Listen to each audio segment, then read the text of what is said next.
You probably know Canada for its mountains, Niagara Falls, and hockey. But buried across the country, in the boreal forests of British Columbia, the mining valleys of Ontario, the tundra of the Yukon, and the windswept prairies of Alberta, there are places most Canadians have never heard of. Towns that once roared with thousands of workers and entrepreneurs, their streets lined with saloons and hotels and general stores, all of it built on a single resource, a single industry, a single bet on the future. And then the resource ran out, the industry collapsed, the railway moved elsewhere, and what was left behind were empty streets, weathered cabins slowly surrendering to the boreal forest, and the ghosts of ambition. In this video, we are counting down 12 Canadian ghost towns that time forgot, places where the wilderness is slowly reclaiming what humans built in their hunger for gold, silver, copper, and coal. These are stories of boom and bust, of entire communities that vanished so completely that most people living just hours away don't even know they existed. So stay with me as we descend into Canada's forgotten corners, because number 1 is a place so thoroughly erased that the only way to know it was ever there is to look very carefully at what remains. So hit subscribe and let's begin. Number 12, Bridgewater, Alberta. If you drive through the high prairie country between Medicine Hat and the Saskatchewan border, you pass through a landscape that looks like it's been flattened by wind. The grass rolls in waves, the sky dominates everything, and every few miles there's a weathered fence post or a collapsed foundation half swallowed by earth. One of those foundations is all that marks Bridgewater. It was a railway divisional point built around 1910 when the Canadian Pacific Railway was pushing south into the prairies, and for a moment, Bridgewater mattered. A station house, a section gang, a telegraph office, a general store. Families came because the railway came. But the railway's logic is ruthless. Within 2 decades, the division headquarters moved, the workers relocated, and the reason for Bridgewater to exist simply evaporated. The prairie reclaimed its space. Today, if you stand on that spot, you see nothing but emptiness and the ghost of a railbed visible only in the tall grass. Number 11, Canoe Cove, British Columbia. Deep in the forests of Vancouver Island, not far from the northern tip, sits a small clearing that was once a logging and mining settlement in the 1920s. There was a school, a hotel, a few dozen houses scattered among the spruce and hemlock. Loggers came for the timber. Prospectors came with the hope of finding something valuable in the rock. Canoe Cove was small, but it felt permanent, the kind of place where children were born, grew up, and sometimes stayed. But the forests inland seemed endless until suddenly they weren't. The logging moved elsewhere. The mining never really paid out. By the 1940s, the community was already shrinking. The young people left first, following work to larger towns. The old stayed until they couldn't anymore. Now Canoe Cove is a name on old maps and nothing else. The forest has swallowed most of what was built there, returning the clearing to wilderness. Number 10, Brule, Alberta. In the eastern slopes of the Rocky Mountains, where the mountains meet the prairie, there is a narrow valley that holds the remnants of Brule. It was a coal mining town founded in 1911, and for 20 years it thrived, at least as much as a remote mountain coal town can. The mine operated steadily. Families lived in company housing. There was a store, a hotel, a church, a schoolhouse. In 1931, the mine closed. Coal prices collapsed, and the company simply abandoned the operation. The workers left. The families scattered. The company tore down most of the structures to salvage materials. What remains now are a few log buildings slowly returning to the forest, some old mining equipment rusting among the trees, and an overwhelming sense of emptiness in a place that once knew the rhythm of the mining bell and the sound of hundreds of voices. The mountains that border Brule now seem to mock the brevity of what humans tried to build in that valley.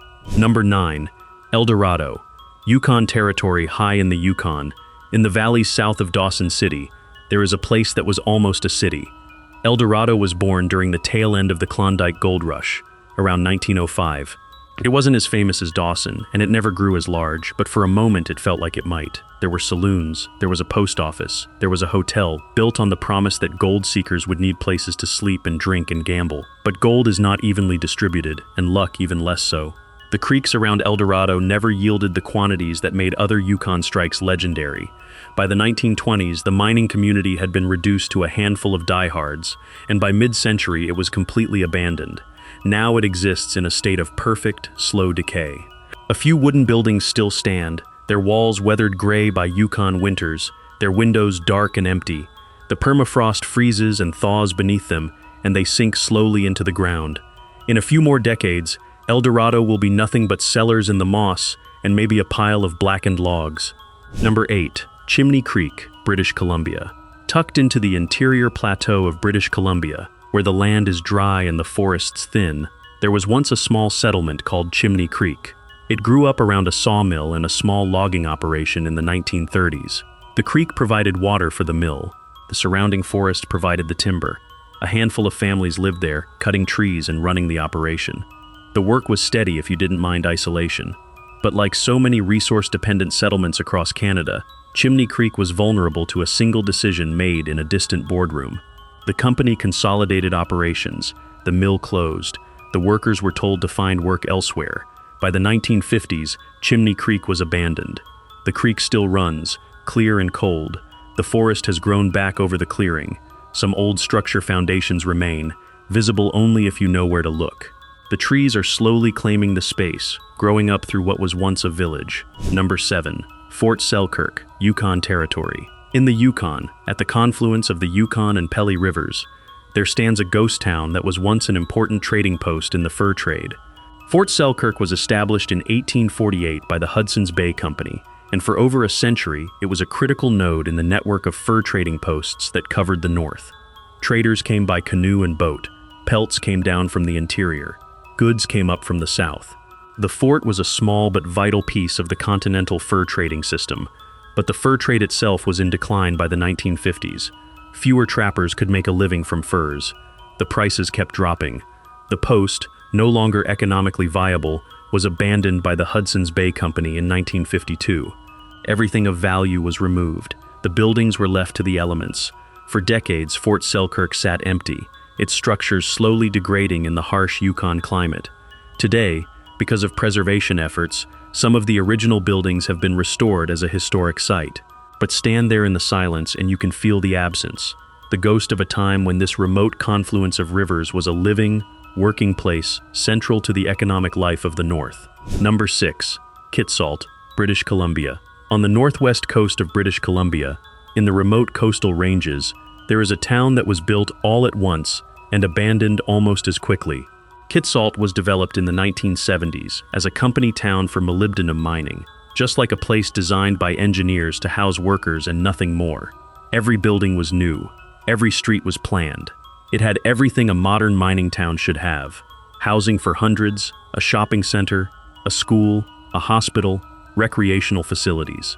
It was efficient, it was sterile, it was meant to last as long as the mine was profitable, but molybdenum markets are volatile. In 1982, just 3 years after the town reached its peak, the mine shut down suddenly. The company ceased operations. Workers were given notice and relocated.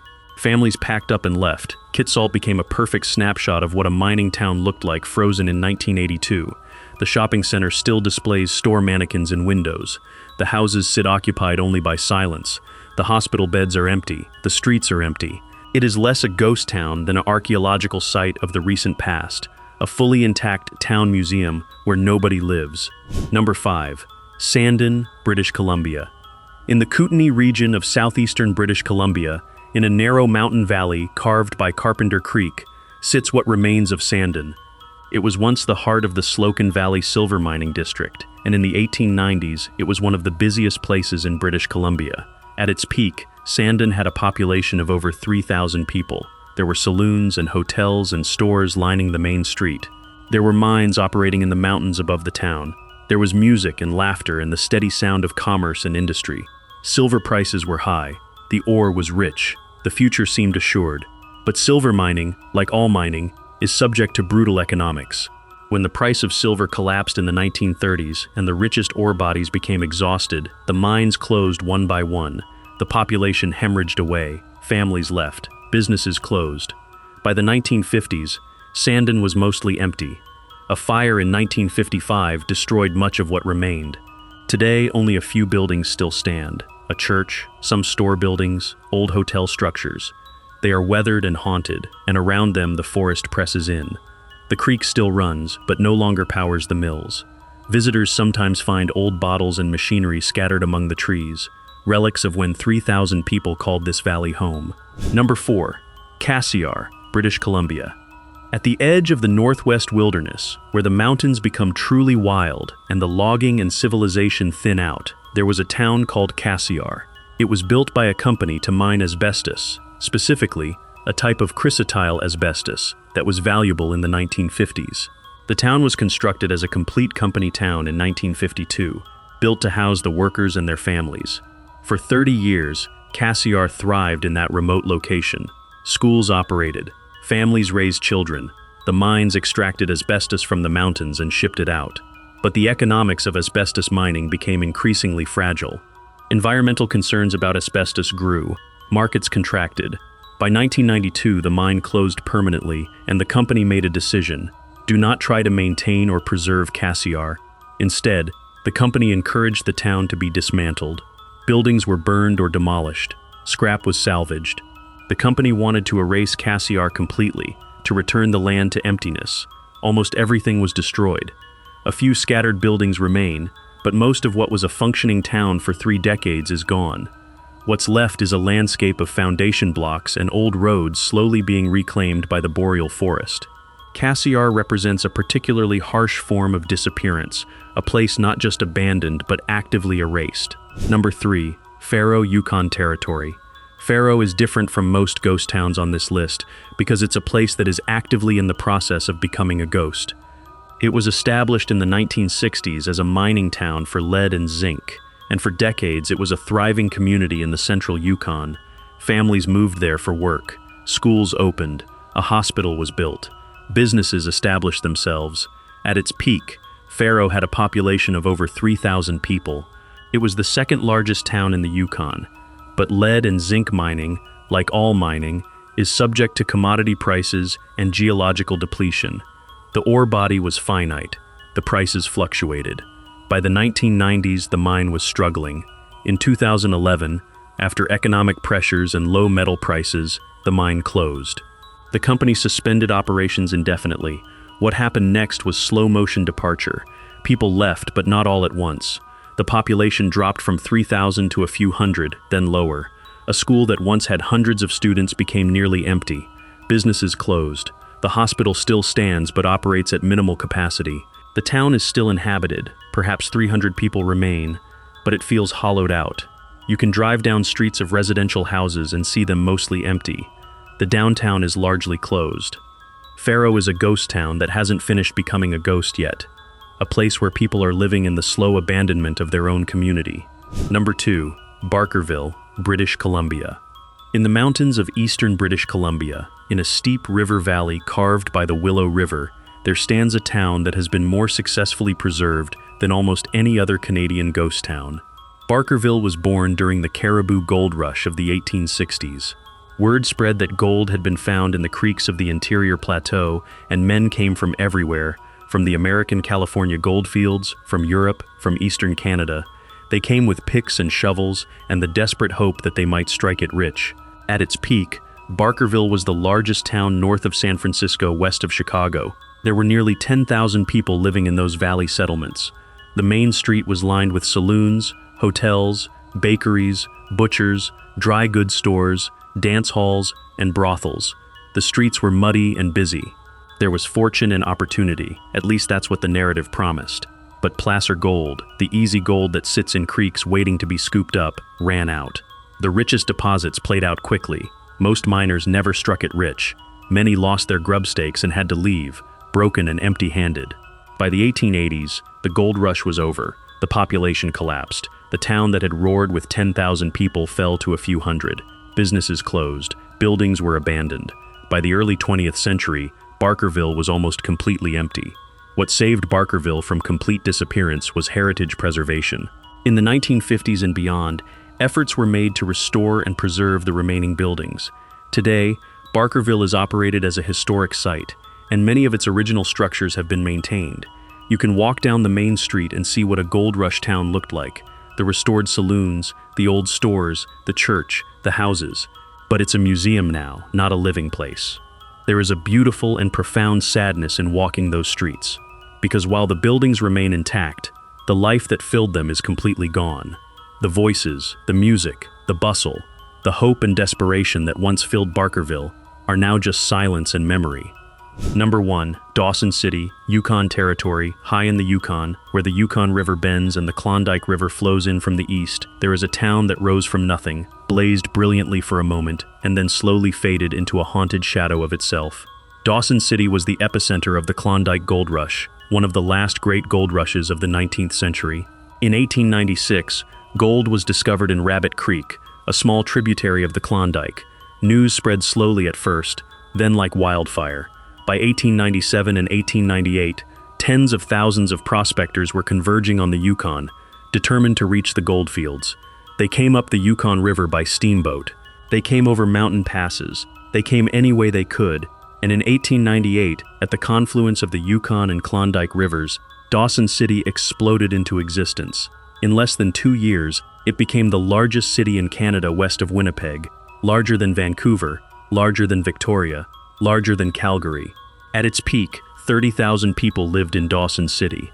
The Stampeders built a town from scratch in the midst of the subarctic wilderness.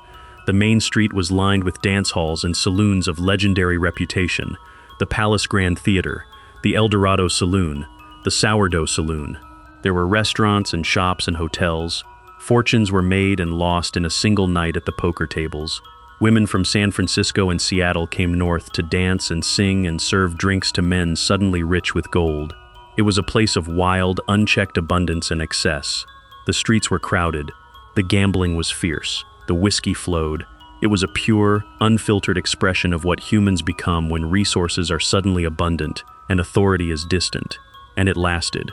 For maybe 5 years, Dawson was truly booming. But gold is not infinite. The creeks that had yielded so much began to play out.